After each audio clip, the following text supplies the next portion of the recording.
Today, the patron of our Novena in honour of the Sacred Heart is St. Margaret Mary Alacoque.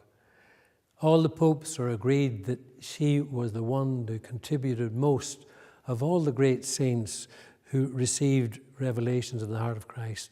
She was the one that made the biggest contribution. She died when she was still very young, in her 40s, a most modest person. She couldn't understand why she was chosen to give this message to the world. And the Lord told her it was because you are so insignificant, that there was no danger of you thinking you'd done it yourself. She was an enclosed nun, so she needed help to promote this devotion. And that's where Claude La Colombière came into her life. When he died, she got other ones. She said before her death in 1690, the devotion would only increase after her death, and how true it was.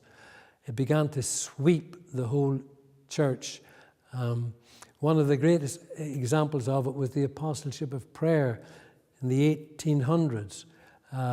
It began among Jesuit students in the south of France. They found their studies wearying, and they wanted to get out to India to convert the place, when one of their teachers told them that this is your apostolate now. Pray that you will be doing God's will now. Eventually it may take another form.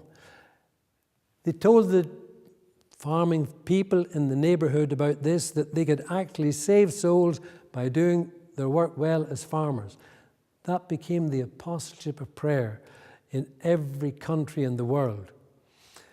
More recently, under the influence of Pope Francis, it has been represented to the world in this new digital age as the Pope's worldwide prayer network.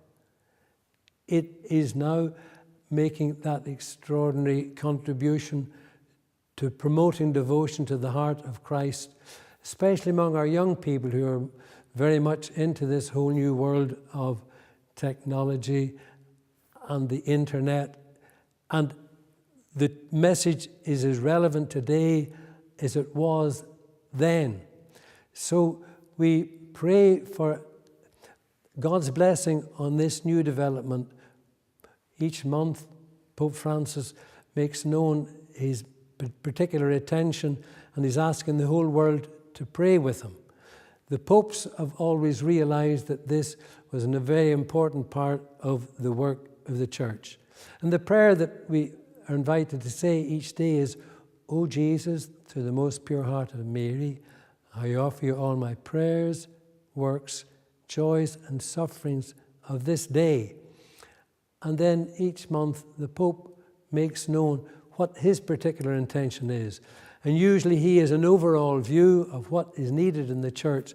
So we commit ourselves once again as faithful Christians to turn into the heart of Christ for the concerns of all the human race.